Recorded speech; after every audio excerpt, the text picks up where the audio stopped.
सभी को सादर नमस्कार। आज हम इस क्लास में भारत में सिंचाई परियोजना के बारे में अध्ययन करेंगे, जिसमें हम भारत में सिंचाई योजना के प्रकार तथा सिंचाई की प्रमुख विधियों के बारे में चर्चा करेंगे। सबसे पहले हम ये जानते हैं कि सिंचाई किसे कहते हैं। सामान्य शब्दों में खेतों में फसलों को कृत्रिम रूप से जल देना ही सिंचाई कहलाता है।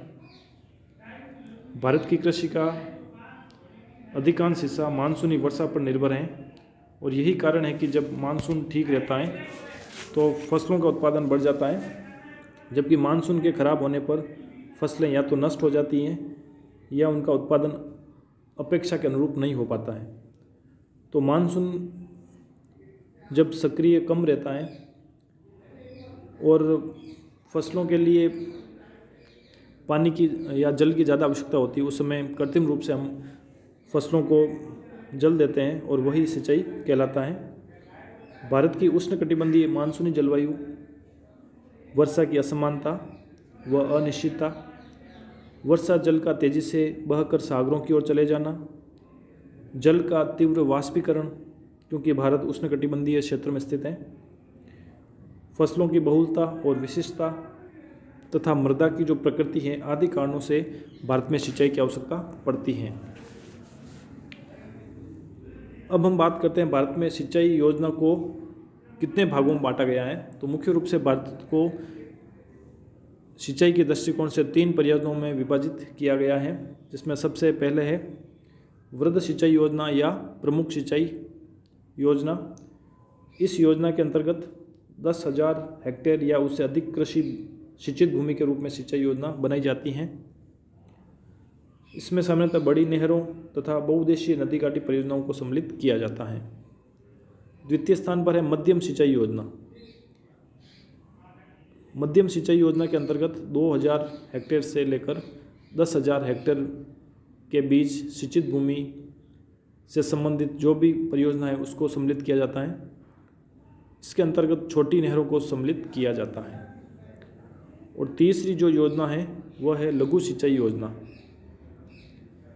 इसके अंतर्गत 2,000 हेक्टेयर से कम कृषि योग्य सिंचित क्षेत्र को सम्मिलित किया जाता है। इसमें कुओं, निजी या सरकारी नलकूपों, तालाबों, ड्रिप सिंचाई आदि को सम्मिलित किया जाता है। लघु सिंचाई योजना के माध्यम से ही भारत में सर्वाधिक सिंचाई की जाती है। और लघु सिंचाई को प्रोत्साहन देने के लिए केंद्र सरकार ने लघु सिंचाई योजना शुरू की थी 2006 में, और उसे 2010 में राष्ट्रीय लघु सिंचाई मिशन के रूप में परिवर्तित किया था, जो 2013-14 तक जारी रही।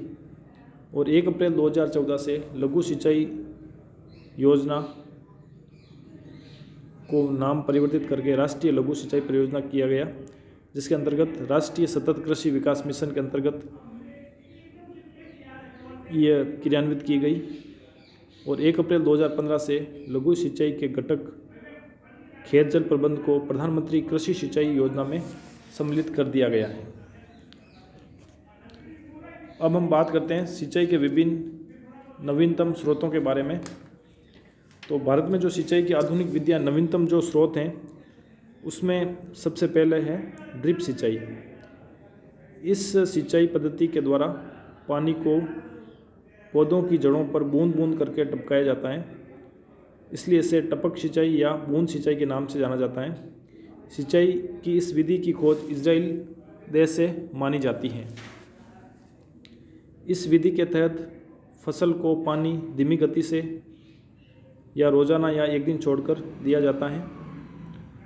परंपरागत सतही सिंचाई की तुलना में ड्रिप सिंचाई के द्वारा कम जल में ही अधिक भूमि की सिंचाई की जाती है, क्योंकि इस विधि में जल को पाइपों के जाल के द्वारा सीधे पौधों की जड़ों में पहुंचाया जाता है।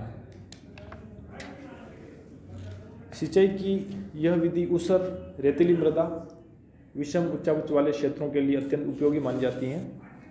और इस विधि का उपयोग प्राय सब्जियां उगाने में तथा अंगूर, नींबू या अन्य फसलों की खेती में किया जाता है।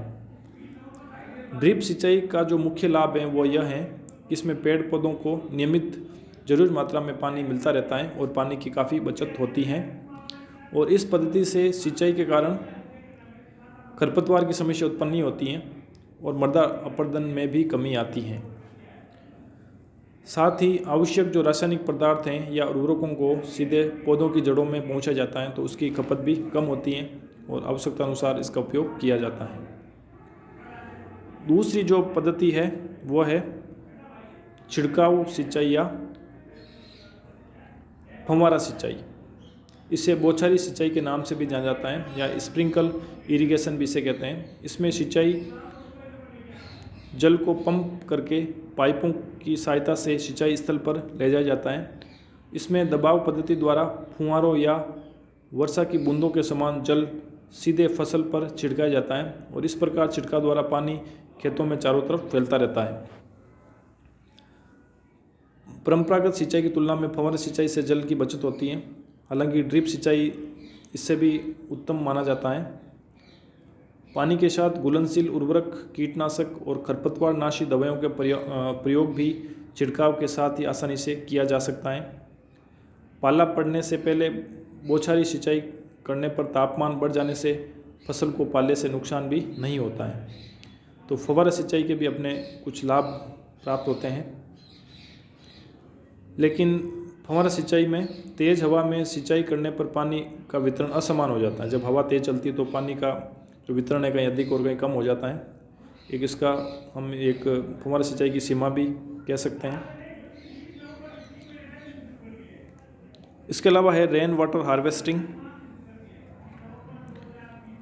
वर्षा के जल को एकत्रित करके सिंचाई के लिए इस्तेमाल किया जा सकता है और वर्षा के बाद इस पानी को उत्पादक कार्यों के लिए उपयोग हेतु एकत्र करने की प्रक्रिया को वर्षा जल संग्रहण कहा जाता है, जिसे हम वाटर हार्वेस्टिंग कहते हैं। दूसरे शब्दों में छत पर गिरे जो वर्षा जल है उसको सामान्य तरीके से एकत्र कर उसे शुद्ध बनाने के काम को वर्षा जल संग्रहण भी कहते हैं।